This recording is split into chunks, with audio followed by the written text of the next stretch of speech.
This time Paris is gonna fight back. Sawadee Khatukon, je m'appelle Axel and I'm a French woman living in Bangkok, Thailand. Right now, I am not in Bangkok, Thailand though. I've been home for about 2 months. And I think it is time for me to do the second part of my video where I said 10 things that were better in Bangkok compared to Paris. This time, we're going the reverse way with 10 things that are better in Paris compared to Bangkok. Overall, I don't think any city is better than the other.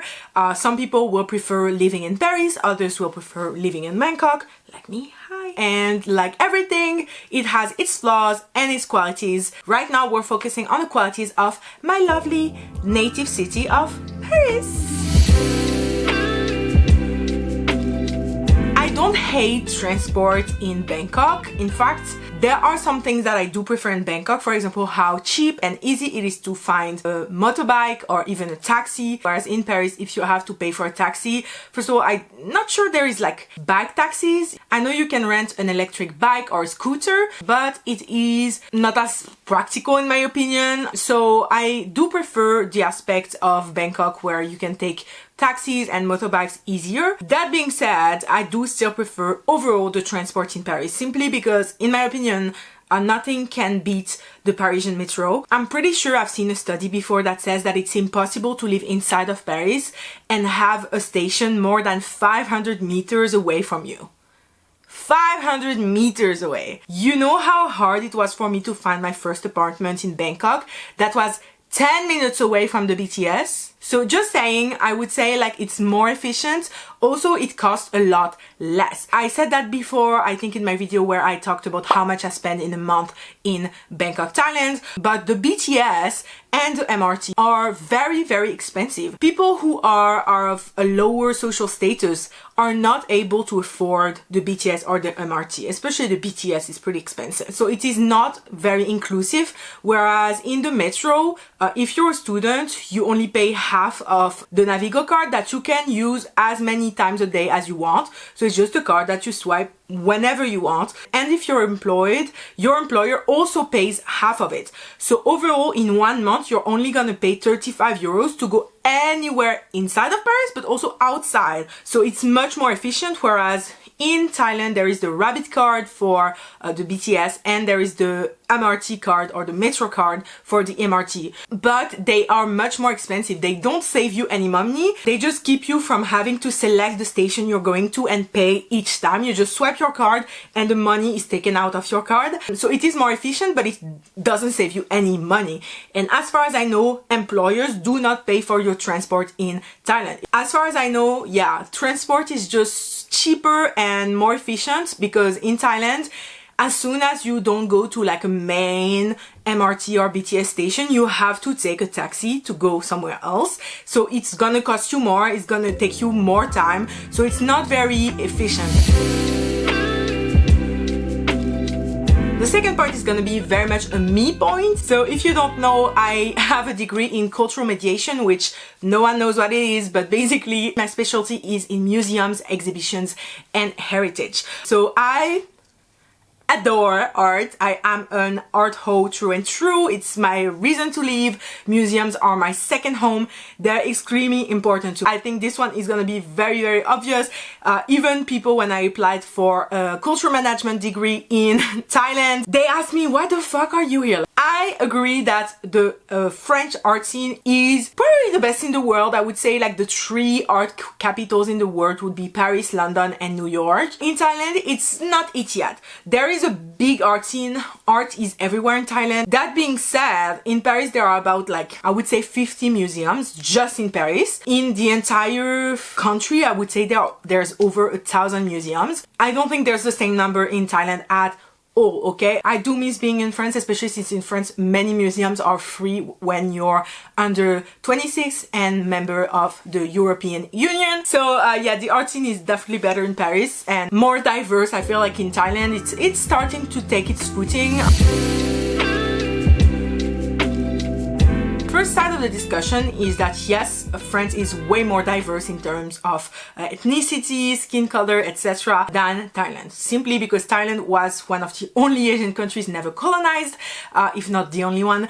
And they, like many Asian countries, have a very high level of their own population living in the country compared to immigrants, okay? Whereas in France, we are a country that had a very long story, right? Of colonization, of slavery. We love all the fun things in the world, right? So there is so much diversity, like growing up around me up until high school, because I was accepted in a fucking like rich ass high school. My first 15 years of existence, I was always surrounded by people of multiple different ethnicities. A lot of black people, a lot of Arab people, a lot of Asian people. And so for me, I think it really nurtured my love for difference, for culture, for travel. And I think it really made me an open-minded person from the jump, because I grew up with so many different traditions and cultures all around. And it's something I really appreciate about Paris. I know it's not the case everywhere in France, especially if you come from a small village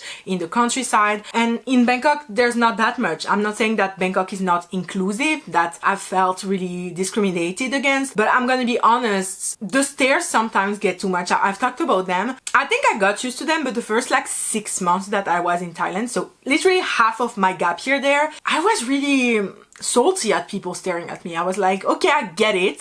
But it became a lot after a while, because it felt like a sign of disrespect. And I gotta say, young people barely ever look at me. It's always the old people. And I feel like old people are a menace in every single country. Like when people talk about rude people in Paris, it's almost always old people. Talking about feeling other, if I am to stay forever in Thailand, I will never be part of the society completely. You know, I will never be seen, even if I become completely fluent in Thai. I've lived in Thai for 10 plus years. I'm like, I know everything there is to know about Thailand. I live completely like a local. I will never completely fit in. Whereas in Paris, I would be able to. If I was a Thai person coming to Paris, after years of working on my French, of working on creating my friend group, of like settling in, I would be able to be completely looked at as if I'm fully French. So road safety, it's gonna be very simple. There is barely any red lights in Thailand. Like barely. And you just have to throw yourself on the road, pray for the best, which obviously like is not great, right? We hear a lot about accidents in Thailand and Bangkok especially, and so it's something that now I have the habit of doing. Like when I first arrived in Paris, I literally threw myself on the road even though the light was red, because there was no car around. And like my mom was like, girl, what are you doing? Oh my god, the car almost like came after you and everything. I was like, sorry, I thought I was in Bangkok for a second. And so yeah, I just like feel more safe in Paris. I do prefer the way where like there's red lights, because when there's not, sometimes like it's very scary. And I think I've risked my life so many times without even like having a choice. Like it's not like I have a choice. I have to cross this road and there's no other solution for me, which is not great. Yeah.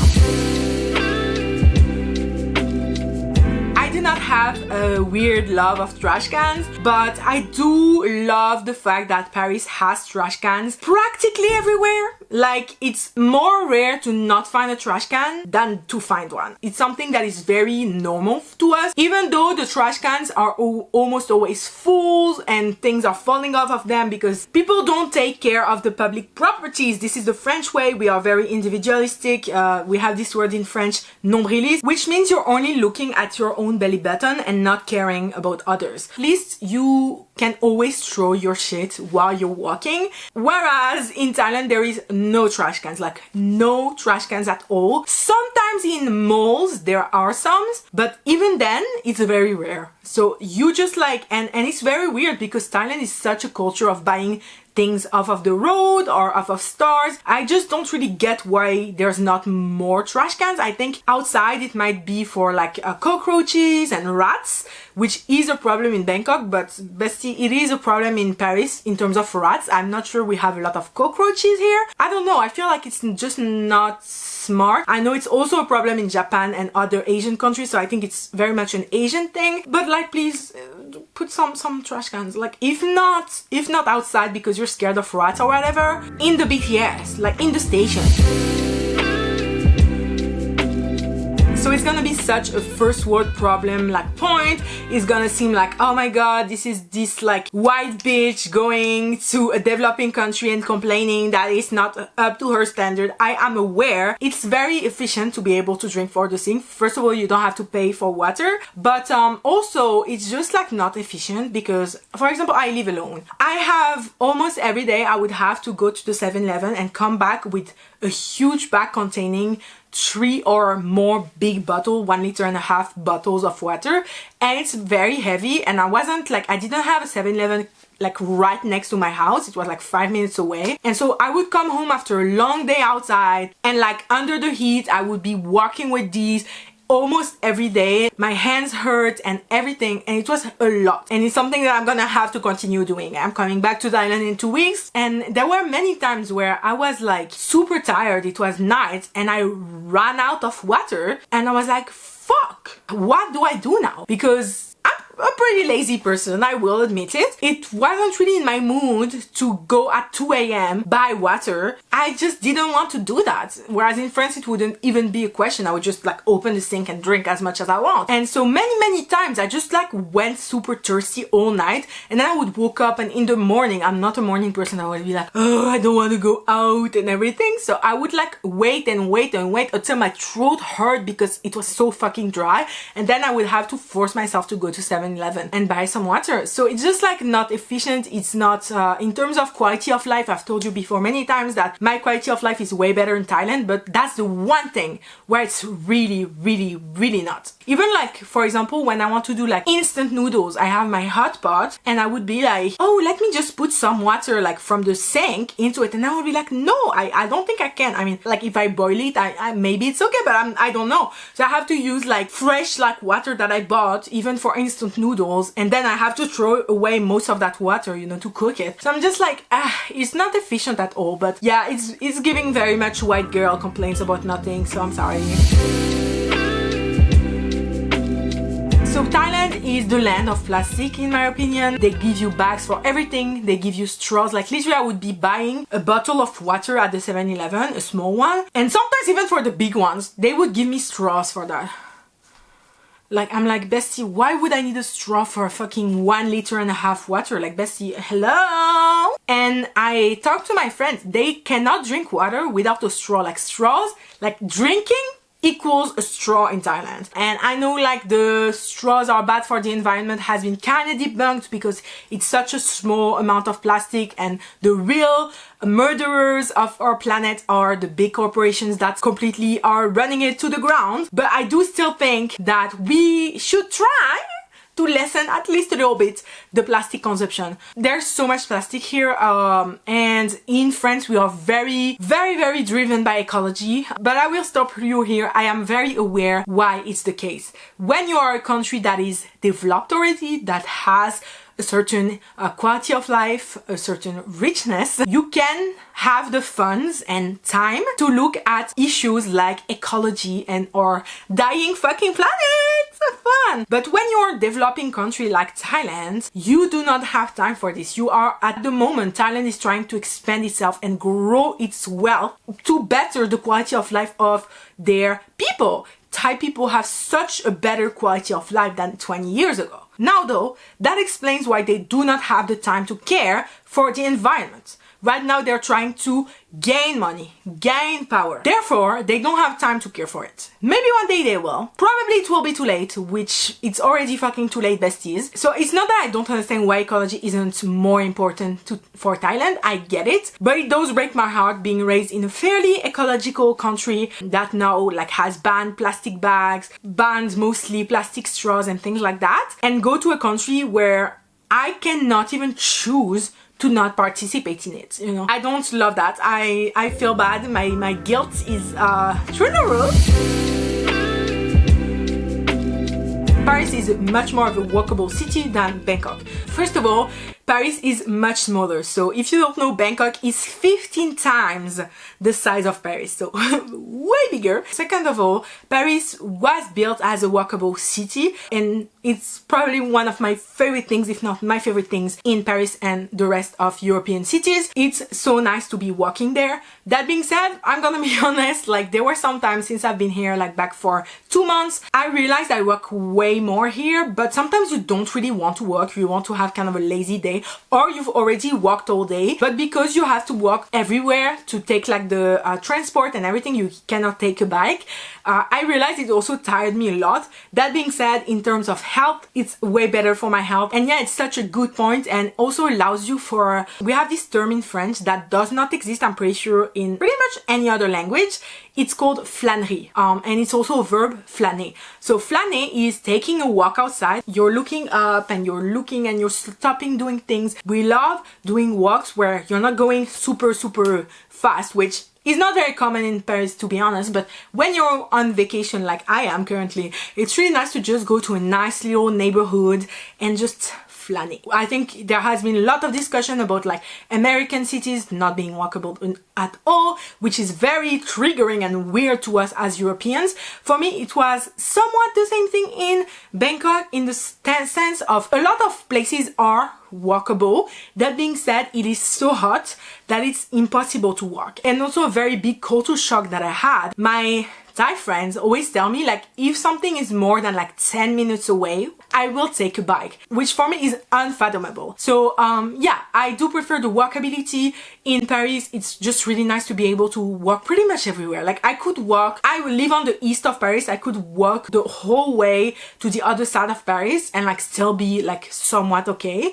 So it's just like really nice to be able to walk everywhere, and just like that everything is accessible to you by foot. The other aspect of it is that because everything is more walkable, we also have more parks. Now Thailand and Bangkok has a lot of parks, and beautiful ones at that, but there's so many more in Paris, and there are very small ones, but it's still such a breath of fresh air to like be able to walk in and be like, oh, I want to like have a little 15-minute break and like just sit in a park, you know. Whereas in Thailand, if you want to go to the park, you have like to really want to do it, you know, and you have to go there.